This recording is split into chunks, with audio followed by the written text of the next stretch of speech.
vous parliez du fait de changer de type de film et de registre pour les autres, notamment pour Noémie Merlan. Je voulais savoir comment ça se passe pour vous, en tant qu'acteur aussi, mais surtout en tant que réalisateur. Comment ça se passe, vos choix pour, pourquoi faire, qu'est-ce qui vous motive pour faire plutôt une comédie qu'un drame, plutôt un film à suspense qu'autre chose? Comment ça se passe ces choix-là de type? Non, mais en fait, ça c'est après que je peux faire semblant d'avoir tout bien organisé, mais en fait, c'est au début, je savais qu'il y avait un bout de polar, qu'il y avait un bout de comédie sentimentale, de comédie romantique. C'est comme des désirs, et puis c'est aussi la promesse, me disais-je, que ça ferait pour les spectateurs un film qui serait pas monotone. Voilà, il faut être très très fort pour faire des films monotones, qui soient vraiment rigoureux. Et je me sens pas du tout comme ça. J'aime bien passer d'un genre à l'autre et parce que c'est aussi une manière pour moi de vous divertir et de vous surprendre. Ça c'est peut-être les leçons que j'ai apprises parce que j'ai travaillé avec un scénographe putain, je suis fatigué, pardon. Un scénariste qui s'appelle Jean-Claude Carrière, qui lui n'était obsédé que par une chose, qui était de dire je ne veux écrire. Une scène ne m'intéresse que dans la mesure où elle n'a pas été appréhendée par le spectateur, où il n'a pas deviné avant. Donc j'aime bien, moi, ça, passer d'un segment de chronique familiale, d'un segment de comédie romantique, d'un segment de filature, d'un segment. Et aussi parce que ça correspondait. Je le voulais comme une chanson de variété, le film. Je voulais qu'il soit un film de variété. Donc un film de variété, c'est un film très premier degré, qui est un peu, comme on pourrait dire, qui a sentimentalement, auquel on a vraiment envie de s'identifier. Comme les chansons Herbert Léonard, on galère, on a beau être snob et tout ça, pour le plaisir, on a envie d'y aller. On garde la distance, on se dit quand même, Herbert Léonard, il est là à fond, mais il y a un truc charmant, quoi, il y a un truc de séduction totale. Je voulais que le film, il ait ça, tu vois, Et après, non, ça vient aussi comme je sais pas, ça vient, c'est pulsionnel aussi de faire un film. Tu te dis, ah, j'aimerais bien voir une femme qui nage parmi les requins, je sais pas, tu vois. J'ai envie de voir des pistolets, des trucs comme ça.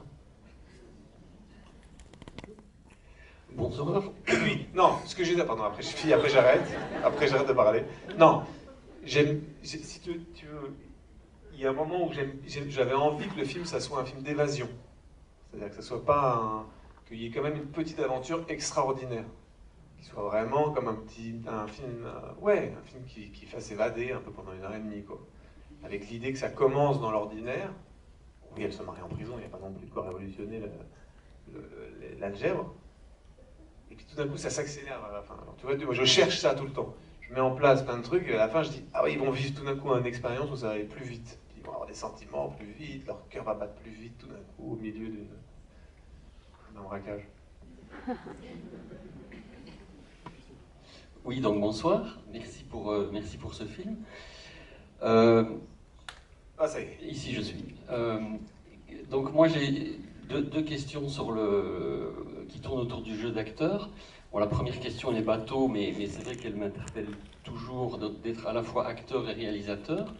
Bon, vous avez fait 2-3 allusions déjà dans les commentaires, mais donc il y a des prises de vue, et puis vous venez voir derrière, vous dites je suis bon, je suis pas bon. Enfin bon, réellement c'est une vraie question. Oui, oui, oui.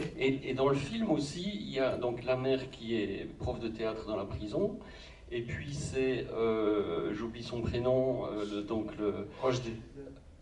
Ah, Michel. Oui, qui donne une leçon de théâtre à vous-même, qui en plus vous forcez à être mauvais acteur.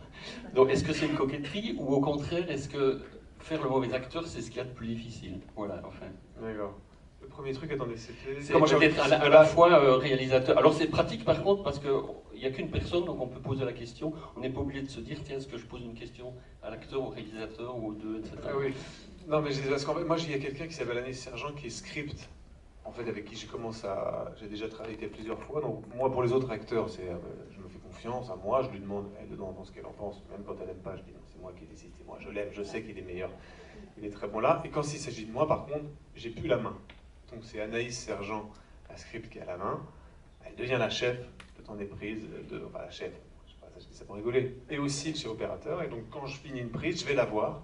Et Julie me dit, qu'est-ce que t'as pensé? Elle m'a dit, c'était très bien, ça veut dire que c'était à chier. Et donc du coup, j'en refais une, et quand je reviens et qu'elle me dit rien, elle me dit, c'est bon, on peut passer à autre chose. Du coup. Et c'est pour elle que je joue. J'aurais du mal à jouer pour moi. Et je me regarde pas trop, parce qu'assez rapidement, je m'agace. Donc dès que je la vois, elle, contente, où on se dit, tiens, ce morceau-là, on peut l'intégrer dans le film, ça va. Et après, le jeu des acteurs. Ah oui, déjà. Dans le film, ça c'était pareil, c'est pour m'éloigner d'une mode du cinéma peut-être très répandue qui est le naturalisme, qui est d'entretenir une confusion entre les personnages qu'on filme, enfin les acteurs qu'on filme, et en fait c'est peut-être aussi leur vraie histoire. J'aimais bien l'idée de vous dire, vous le savez, je disais à nous, on est tous des acteurs. On va faire comme si on n'en était pas. Mais pour corser tout, on va faire comme si ces personnages qui ne sont pas des acteurs, ils vont faire semblant de devoir jouer. Et au bout d'un moment donné, même vous, c'est ça que j'aime bien avec le cinéma, vous allez y croire. Et donc c'est comme une hypnose que vous maîtrisez un peu, vous voyez, j'ai pas le côté 3D Avatar. C'est-à-dire que c'est une convention sur une convention sur une convention, et même à ce jeu-là, à un moment donné, ça va vous émouvoir ou vous faire rigoler, vous allez y croire, quoi. Ce truc de dire on va croire un truc artificiel. Et de cette artificialité, on pourra de temps en temps avoir des émotions. J'aime bien ça. Le côté, je vous ai pas arnaqué. Je vous ai donné des règles du jeu. Vous êtes dit, ok, allez, on les accepte. Et dans ces règles du jeu, vous avez pris du plaisir. J'aime bien ça. Merci. Le seul bémol, c'est Herbert Léonard, mais j'étais traumatisé. Traumatisé par la maman? Par Herbert Léonard. À lui-même, qu'est-ce qu'il a fait? Non, par cette chanson-là. Par cette chanson, ok, je comprends. Bonsoir et merci pour le film parce que c'est un très bon moment. Ma question, c'est le choix des acteurs. Est-ce que vous l'aviez déjà en tête quand vous avez vu le scénario avec ou est-ce que ça s'est fait au fur et à mesure? Et question subsidiaire, Roche Dizem, bon, on l'a vu avant-hier dans un film qui est à l'affiche actuellement, qui est excellent aussi. Les enfants des autres. Voilà, où il porte un nom qui correspond à son physique. Là, il s'appelle comment dans le film? Abdel? Ali quelque chose. Mais un nom à consonance maghrébine. J'ai absolument rien contre, attention, il n'y a rien. Et là, il a un nom bien français. Est-ce que c'est un choix ou c'est comme ça Ouais, la vérité, j'y ai même pas pensé. Je l'ai appelé Michel, encore une fois, ouais. Non, j'y ai même pas pensé. Il s'appelait Michel depuis le début, Rochdy est venu le jouer, j'allais pas le changer. À 2 jours d'intervalle. À 2 jours d'intervalle dans le film de Rebecca. Ouais, non, j'y ai pas pensé. Ouais. Et les autres acteurs, donc Et les autres acteurs, comment je les ai? Non, c'est quand, en fait, pour la distribution, je mets beaucoup des gens l'un à côté de l'autre. Parce qu'en fait, je trouve qu'on ne doit pas choisir des gens indépendamment les uns des autres. Parce que, surtout pour ce film, peut-être pour Seul au monde avec Tom Hanks, il était tout seul, on aurait quand même géré ça. Non. Là, tout d'un coup, j'ai dit à Rochdy, je lui ai dit, écoute, Rochdy, je t'adore, je t'admire, t'es génial et tout, j'ai super peur de ne pas trouver de couple. En fait, je savais que c'était le couple que je cherchais. Et un jour, il m'a dit, ok, pas de problème, je lui ai dit, est-ce que ça te va si on appelle les actrices, on leur demande si elles sont d'accord de se mettre à côté de toi, de faire un bout de scène. Et puis tout d'un coup, Anouk est arrivée, alors, je ne sais pas ce qui s'est passé, elle est arrivée dans le bureau, elle était toute petite, très grande. Et tout d'un coup, sexuellement très probable, j'ai toujours ça entre eux, parce que ça c'était le projet de départ, c'était de faire cette femme d'une 60aine d'années qui allait se marier, il fallait que ça soit pas un amour platonique, même si elle se mariait vierge. Bah vierge aussi, en prison ils n'avaient pas couché ensemble, j'y ai pensé tout à l'heure à Marseille. Et en fait, tout d'un coup, les deux, je les ai trouvés très émouvants. Leur couple était émouvant. Et Noémie et moi, c'est aussi pareil, c'est de temps en temps, je peux pas vous dire parce que c'est moi quand même, mais je vois que de temps en temps on est un peu touchants tous les deux, c'est les deux qui font que, ça c'est ce qui se rajoute après l'écriture du scénario. Ça c'est la deuxième couche narrative, c'est ce que les acteurs ensemble, ils se racontent entre eux, quoi. Donc voilà, c'est comme ça. Bonsoir et bravo déjà. Bonsoir. Je voulais vous demander si c'était pas trop compliqué de diriger un acteur confirmé comme Roche Dizem pour un, entre guillemets, jeune réalisateur comme vous. Non. Bah, non, parce qu'en fait, lui, il a tellement d'expérience et de décontraction, un peu à la Mastroianni. C'est-à-dire, on lui demande quelque chose, il dit ouais, et il le fait. Donc c'était plutôt, et il le fait très très bien. Donc en fait, j'avais très peu de choses à lui dire. Alors je dis, très vite au début, j'ai dit moustache. Il m'a dit ok. J'ai dit cuir, veste et peut-être Santiago. Il m'a dit ok. Il a fait tout seul après parce qu'en fait, il savait mieux que moi même au bout d'un moment donné pourquoi. En fait, il l'aimait plus encore. Je pense que moi j'aimais Michel.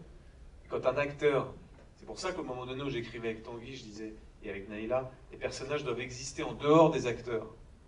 Parce que je voulais qu'il y ait une petite performance d'acteurs quand même, pour la raison que je vous ai dit tout à l'heure, le fait que c'était pas eux que je filmais, c'était eux qui allaient aider les personnages, ou en tout cas prêter leur tête, je sais pas quoi. Il fallait vraiment qu'ils existent dans leur tête, à tel point que sur le tournage, je disais ah, qu'est-ce que je l'aime cette Clémence. Pareil, Michel ou même Sylvie, je les voyais, quoi. On les voyait, c'était vraiment très beau. Et du coup, non, c'est pas très intimidant. C'est plus intimidant, c'est dire ce que c'est. Et je suis sûr que tu l'as remarqué dans le film. Le complice de Michel, de Henri, lui, c'est pas un acteur. Ah ouais? Lui, il a fait, c'est pas du tout un secret, il a fait 15 ans de prison, 10 ans de cavale, il s'est échappé d'une prison à Lyon, tout ça.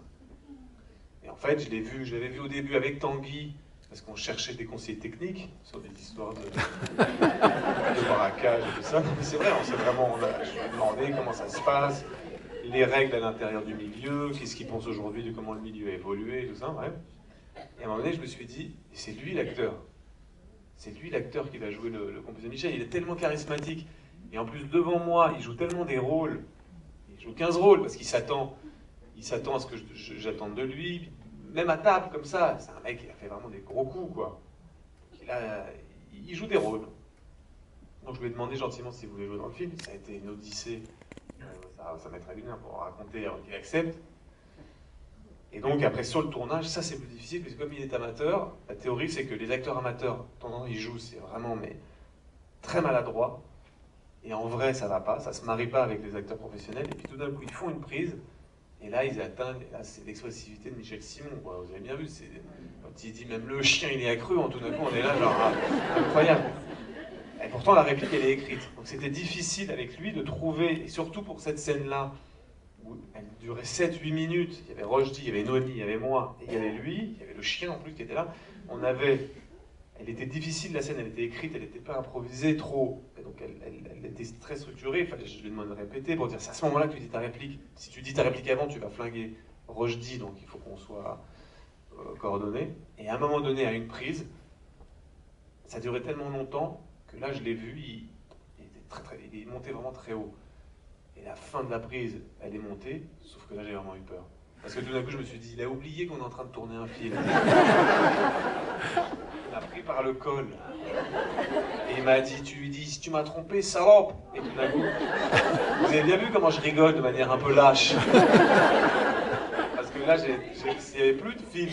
Il y avait juste, il va m'en mettre une et ça va faire mal.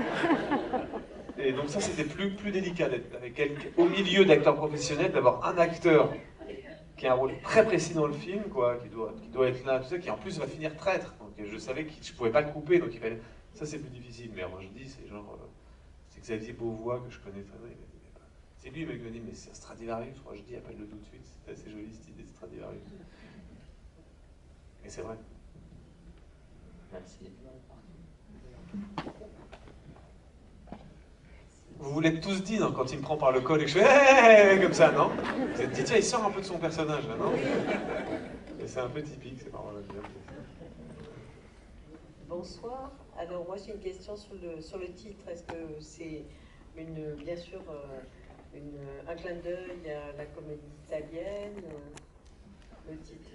Bah, c'est le film qui est innocent, au sens pas propre, quoi, au sens figuré. Il a un truc naïf, le film, que j'aime bien, du premier degré sentimental. Et après, le titre se balade un peu au gré des interprétations. C'est-à-dire l'innocence, c'est à la fois le personnage d'Abel, qui a son ex-femme qui est morte, et dont il n'est pas responsable et dont il s'accuse.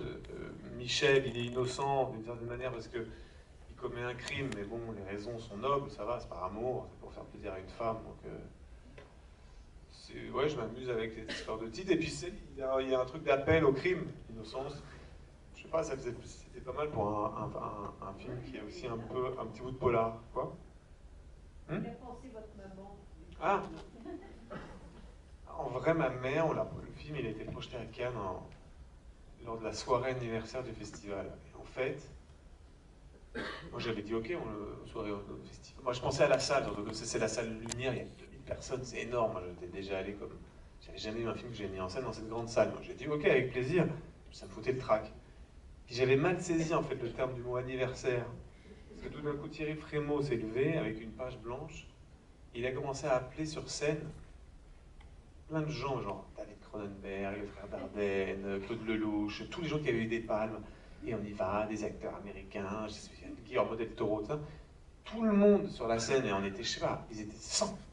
Et tout d'un coup, je me dis, ah putain, attends, ils vont se rasseoir, ils vont regarder le film après, mais c'est un cauchemar. Et là, il était avec sa petite feuille, lui, comme à l'école, Thierry. Allez, vas-y, Guillermo, viens, tout ça. Après, il dit, et Louis, viens aussi sur scène, et tout ça. On était tous sur la scène. Donc, il y a Guillermo del Toro, Gaël Garcia Bernal, ils font une chanson mexicaine très sympathique. Et il dit, bon, ben voilà, c'était la photo de l'anniversaire du Festival de Cannes. Et maintenant, on va regarder le film de Louis Garrel, et tout ça. J'étais là, putain, la vache. Il m'a tiré sur la scène.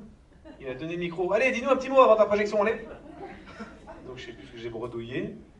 Je me suis assis, je me suis dit, si je fais un bide, c'est le bide international, c'est-à-dire il y en a partout. Il y a un metteur en scène mexicain, un metteur en scène italien, un belge, un truc, ils vont tous te dire, hey, on a merde, total. Enfin, je voyais déjà le mot qui se passait tout autour du globe. Je me suis rassis, je me suis dit, mais c'est comme un cauchemar. Et tout d'un coup, j'ai dit, ah putain, et en plus, il y a ma mère derrière moi. Et il y avait ma mère qui voyait le film pour la première fois, donc c'était un triple, voilà, donc c'était ça. Et donc elle était contente, mais je pense qu'elle peut-être elle était soulagée. Parce qu'elle s'est dit, comme les gens rient et tout ça, après je pense qu'elle s'est dit qu'elle a réagi bien. Bah, elle va revoir le film, elle a prévu de le revoir demain, on fait une projection à Paris. Ah bah, merci beaucoup.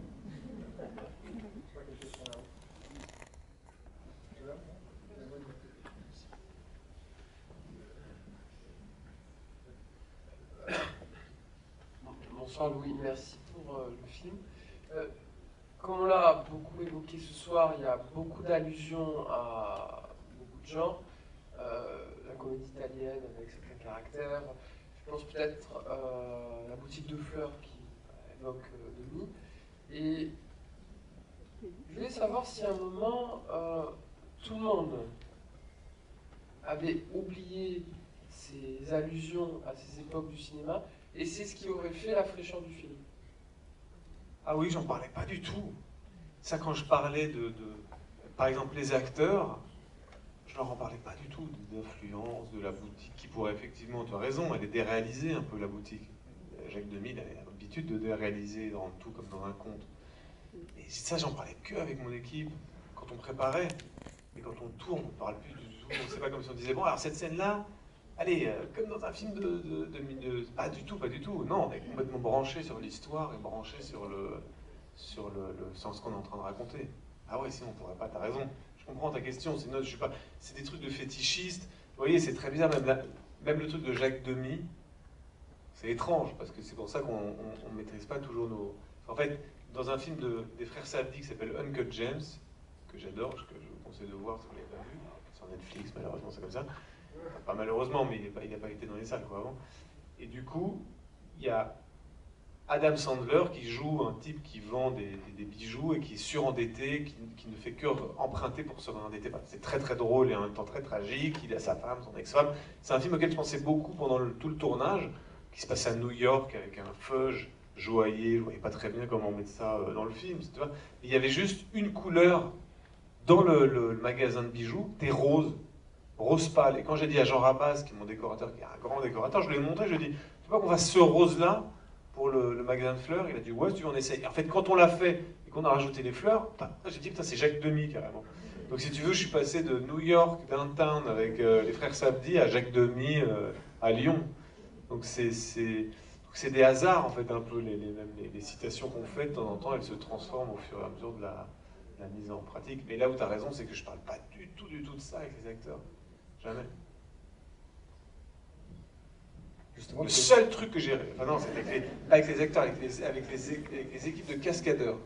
Comme j'avais jamais fait une cascade, et tout toute petite, ma cascade. Quand je fonce avec le mec qui passe par-dessus le pare-brise, j'étais cascadeur de Lyon et je leur ai montré 28 secondes, même pas 12 secondes, d'un film de Michael Mann qui s'appelle Hit, où il y avait le même genre de cascade et je leur voulais ça.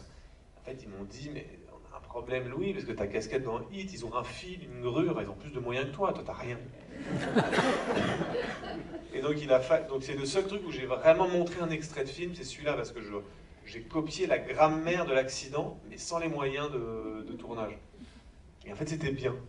Parce que on a dû inventer avec les cascadeurs de Lyon, avec l'opérateur, comment on va faire un truc pour que vous croyiez vraiment que... Vous y avez cru ou pas quand il est passé au-dessus? Pas mal, hein? Ah, j'étais content, là. Ah bah ouais, parce que je n'avais jamais fait ce truc. On s'est une nuit entière. On a mis une nuit entière, parce que c'est le seul bout que j'ai montré à l'équipe de film, c'est Hit. Tu vois. Et Lyon, justement, pourquoi cette ville? Et Lyon, parce que j'ai un rapport plus naïf à Lyon, et que j'ai pu... que j'étais pas inhibé pour filmer tout ce que j'aimais à Lyon. Plein de trucs que j'adore à Paris. Et si je me mettais à filmer, je sais pas, le quartier latin, je dis, oh, c'est pas possible, on va pas faire le quartier latin, ça serait honteux, je sais pas. Alors qu'à Lyon, je dis, j'adore là où on a tourné, c'est le quartier Saint-Jean, qui pour un Lyonnais, c'est le quartier plus touristique. Vraiment, il y a d'autres trucs à filmer à Lyon que le quartier Saint-Jean. Bah, moi, non, c'est le quartier Saint-Jean que je trouvais le plus expressif pour le film, et romanesque et cinégénique. Donc, et surtout qu'il fallait une ville plus petite que Paris. Et que j'adore cette ville parce qu'elle est aussi traversée par des histoires d'architecture italienne, parfois. Il y a des endroits incroyables vous l'avez vu, à mon avis, on ne le voit pas assez bien, mais quand Roche dit sur le quai, on voit les immeubles derrière. Vous avez vu les tons jaunes, orange, ça ressemble vraiment à l'Italie. C'est des images un peu de Naples. Enfin, j'ai vraiment adoré cette ville. Et surtout, elle n'a pas été beaucoup filmée. Tavernier, quand même. Ouais, d'accord, d'accord. On tient un film à Lyon, Tavernier. On peut pas en... même l'Armée des Ombres, c'est pas à Lyon. Où est-ce que c'est l'Armée des Ombres? Ozon, grâce à Dieu. Ozon, dans quoi, dans? Grâce à Dieu. Ah, grâce à Dieu. Ah oui, c'est vrai. Merci la réputation qu'il a fait à Lyon, super. Non, je veux dire, j'espère rehausser un peu le niveau. Non, il y en a un autre aussi, c'est Nicolas Pariser qui a fait le maire. Alice et le maire.